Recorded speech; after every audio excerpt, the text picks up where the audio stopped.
저에게는 너무 큰가? 예, 2살 차이 나는 남동생이 한 명 있습니다.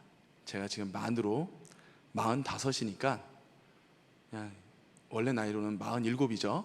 제 동생은 45, 만으로 43입니다. 그리고 제 동생은 직업이 회계사입니다. 그리고 이름을 대면 알만한 유명한 회계법인에 지금 상무이사로 있습니다. 이 정도 되면은 사회적 지위와 체면을 생각할 만한 그러한 직분에 있습니다. 그런데 이러한 동생이 저를 부를 때에 호칭이 있습니다. 그 호칭은 바로 엉아입니다. 만으로 43살이 된 제 동생은 아직도 저를 형이나 형님이라고 부르지 않습니다. 여전히 엉아라고 부릅니다. 제 아내가 이 호칭을 듣고 깜짝 놀라기도 했습니다. 아직도 엉아라고 부르냐고. 아직도 기억이 납니다. 초등학교 때 부모님이 제 동생에게 엉아라고 부르지 못하게 금지하신 적이 있었습니다. 그런데 고쳐지지가 않았습니다.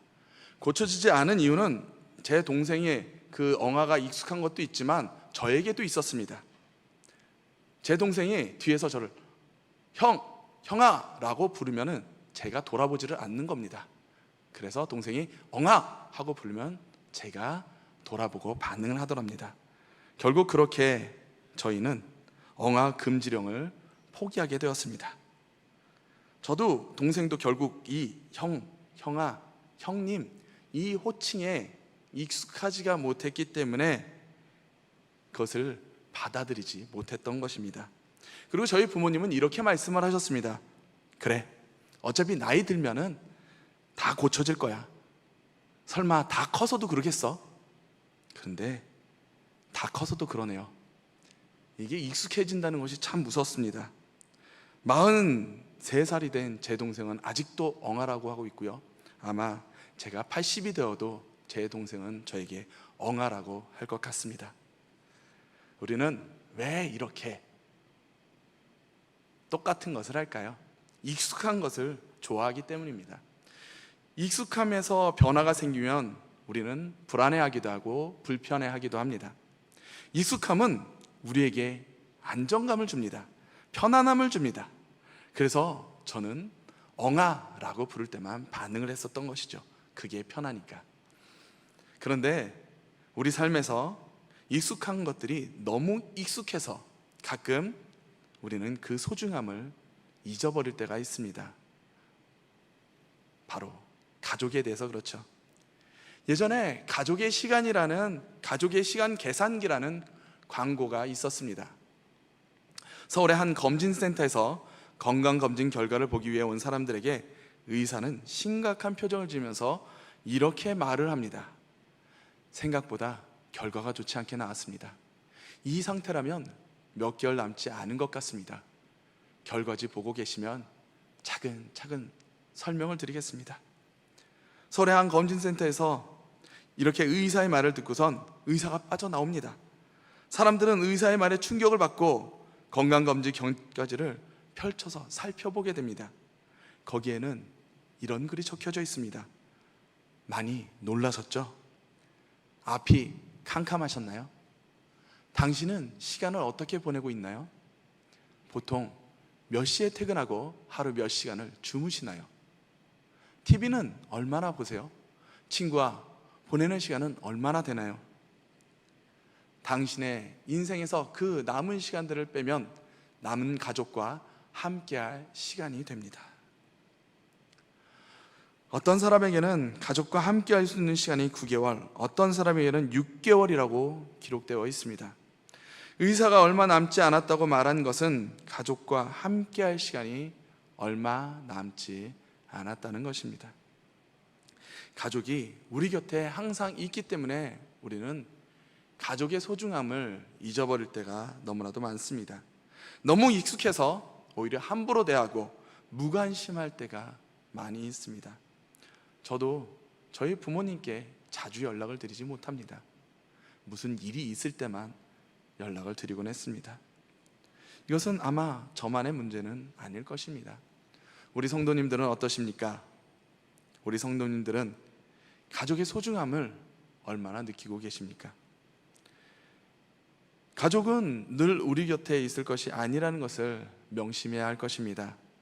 그러므로 우리는 이러한 익숙함에서 벗어나야 할 것입니다. 이 익숙함에서 벗어날 때 우리는 가족의 소중함을 다시 한번 회복할 수 있을 것입니다. 또한 우리가 이 익숙함에서 벗어나야 하는 데는 또 다른 이유가 있습니다. 우리가 이 익숙함에서 벗어나지 못하면 우리는 변화할 수가 없습니다. 익숙함에서 벗어나지 못하면 우리는 성장할 수가 없습니다. 익숙함이 우리에게 주는 것이 무엇이라고 말씀을 드렸습니까? 바로 안전함과 편리함입니다. 이는 머무는 곳을 의미합니다. 이는 안주하려고 한다는 것입니다. 이는 새로운 변화와 시도를 반가워하지 않는다는 것입니다. 우리의 신앙 또한 마찬가지입니다. 우리의 신앙도 익숙함에서 벗어나야 변화되고 성장할 수가 있습니다. 신앙에서 이 정도면, 이만큼 되면 되었다고 할 수 있는 것은 없습니다. 사도 바울은 에베소서 4장 13절에서 15절 말씀을 통해 우리에게 이렇게 말씀을 하십니다. 우리가 다 하나님의 아들을 믿는 것과 아는 일에 하나가 되어 온전한 사람을 이루어 그리스도의 장성한 분량이 충만한 데까지 이르리니 이는 우리가 이제부터 어린아이가 되지 아니하여 사람의 속임수와 간사한 유혹에 빠져 온갖 교훈의 풍조에 밀려 요동하지 않게 하려 함이라. 오직 사랑 안에서 참된 것을 하여 범사에 그에게까지 자랄지라. 그는 머리니 곧 그리스도라. 바울은 우리에게 이렇게 말을 합니다.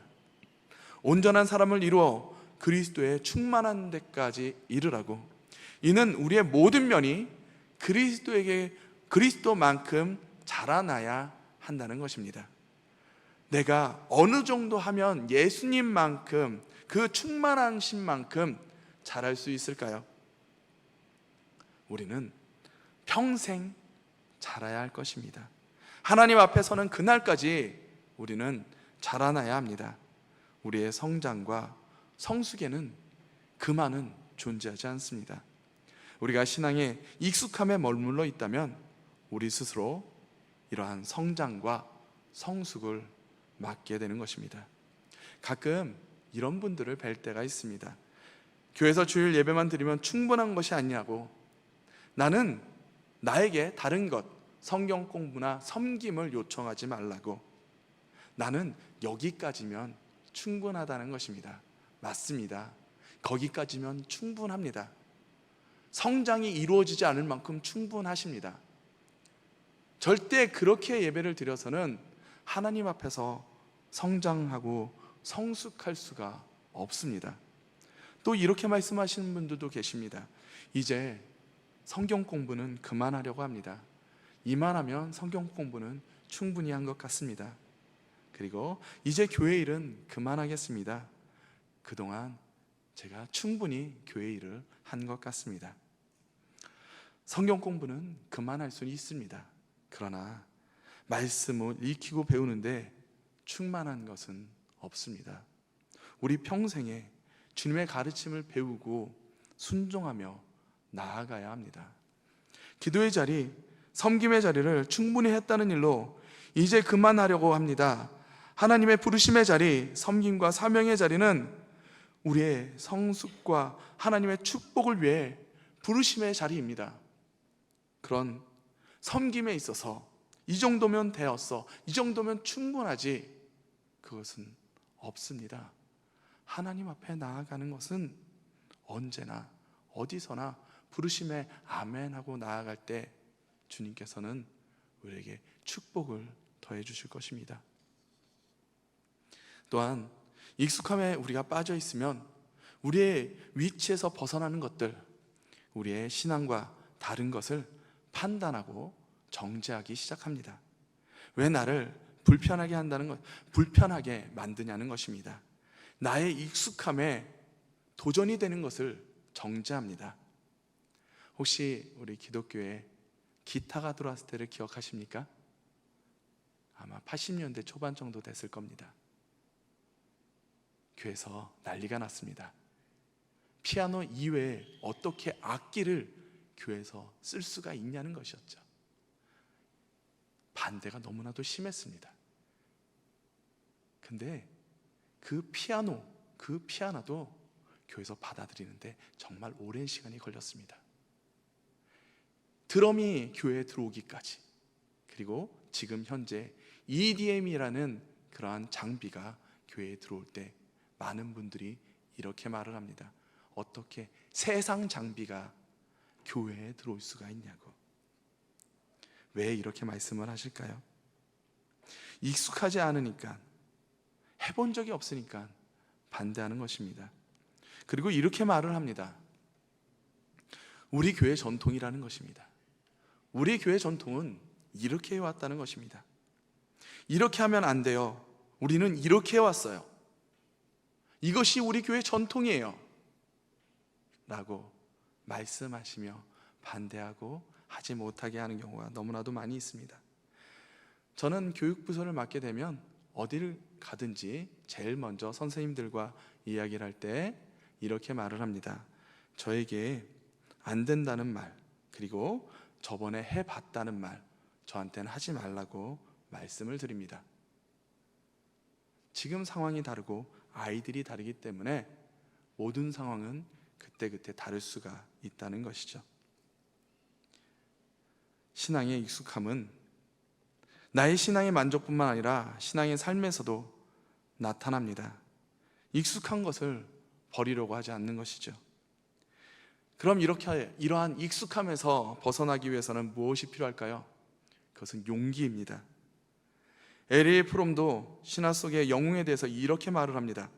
자신의 소유하고 있는 것을 버릴 수 있는 두려움은 있지만 그 두려움에 굴하지 않고 낯선 곳으로 떠날 용기를 지닌 인간이다.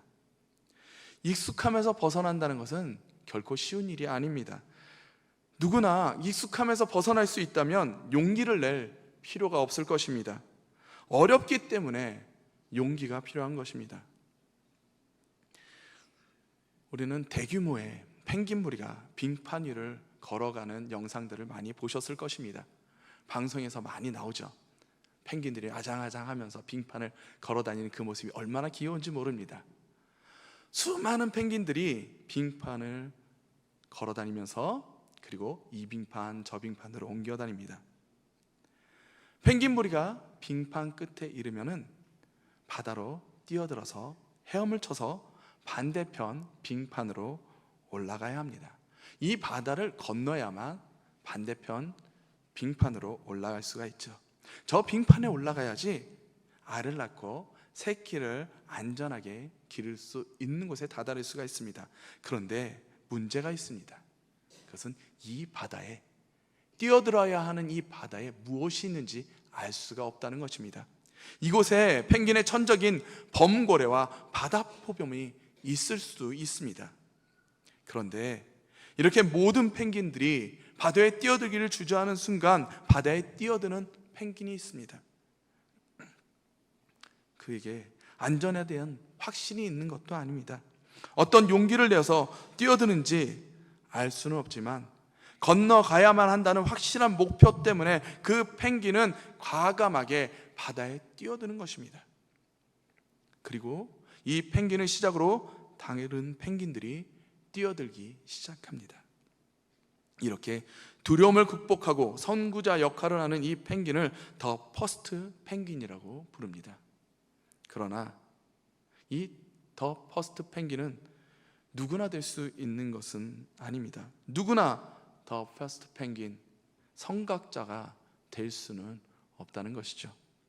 하지만 우리 각자는 자신의 익숙함에서 벗어나기 위해서는 반드시 용기를 내야만 할 것입니다. 그러나 이렇게 용기를 내더라도 자꾸만 의심이 드는 것이 사실입니다. 이번에는 될까? 이번에는 변할 수 있을까? 나에 대한 확신을 갖지 못합니다.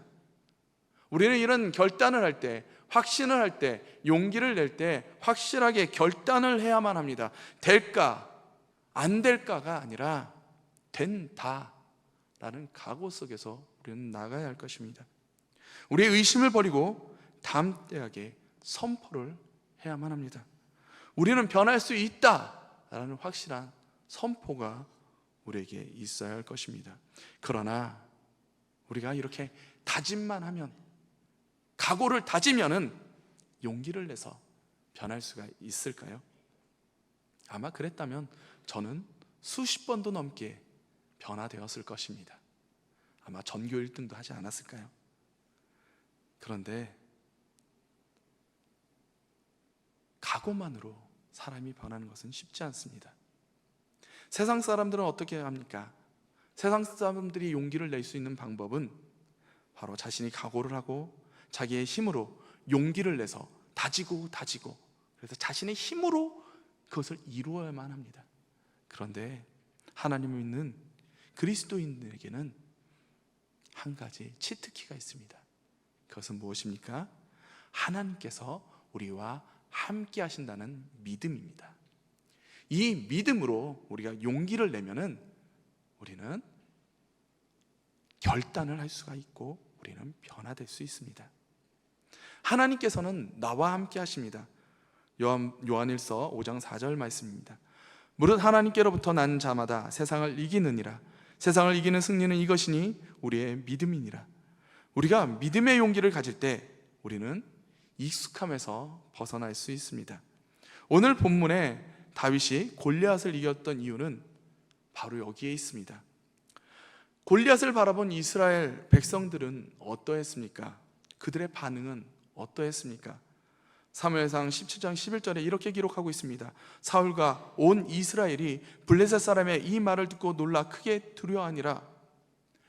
블레셋 사람의 말뿐만 아니라 그의 위용만으로도 이미 압도되고 있었습니다. 어쩌면 이러한 반응은 당연할지 모릅니다. 사무엘상 17장 4절에서 7절에 이렇게 기록하고 있습니다. 블레셋 사람들의 진영에서 싸움을 도두는 자가 왔는데 그의 이름은 골리앗이요 가드 사람이라. 그의 키는 6규빗 한 뼘이요 머리에는 놋 투구를 썼고 몸에는 비늘 갑옷을 입었으니 그 갑옷의 무게가 놋 5,000세겔이며 그의 다리에는 놋 각반을 쳤고 어깨 사이에는 놋 단창을 메었으니 그 창 자루는 배틀채 같고 창날은 철 600세겔이며 방패 든 자가 앞서 행하더라. 키가 6규빗 한 뼘이라고 합니다. 지금 센치로 환산하면 2m 90입니다. 체온만 보다도 무려 80cm가 큽니다. 그리고 갑옷의 무게가 5,000세겔이면 50kg입니다. 그리고 창자루, 창날 무게는 600세겔, 7kg에 이른다고 합니다. 이는 키만 큰 것이 아니라 몸짓도 매우 우람했음을 알 수가 있습니다. 그런 등치의 사람이, 그런 사람이 나를 위협하고 다가온다면 당당하게 서 있을 사람이 이 자리에 몇이나 있을까요? 아마 아무도 없지 않을까요? 사울과 이스라엘 백성들의 반응은 어찌 보면 당연한 것이라고 할 수 있을 것입니다. 그러나 이러한 상황에서 나올 수 있는 당연한 상황, 누구나 그럴 수밖에 없는 상황 속에서 다윗이 나설 수 있었던 이유는 무엇입니까? 바로 오늘 본문의 말씀 때문 아닐까요? 다윗이 블레셋 사람에게 이르되 너는 칼과 창과 단창으로 내게 나아오거니와 나는 만군의 여호와의 이름 곧 내가 모욕하는 이스라엘 군대의 하나님의 이름으로 내게 나아가노라. 다윗이 용기를 낼 수 있었던 이유는 바로 하나님을 의지했기 때문입니다. 하나님을 바라보았기 때문입니다. 이스라엘 백성들 모두 하나님의 백성입니다. 그런데 지금 그들의 모습은 어떠했습니까? 그들은 지금 자신들 앞에 있는 블레셋의 장수 골리앗에게 압도가 되어서 정작 자신들을 위해 싸워주시고 자신들을 인도하여 주시는 하나님을 바라보지 못하고 있습니다. 지금 당면한 문제에 압도되어 버린 것입니다. 우리가 익숙함을 버리지 못하는 이유는 무엇입니까?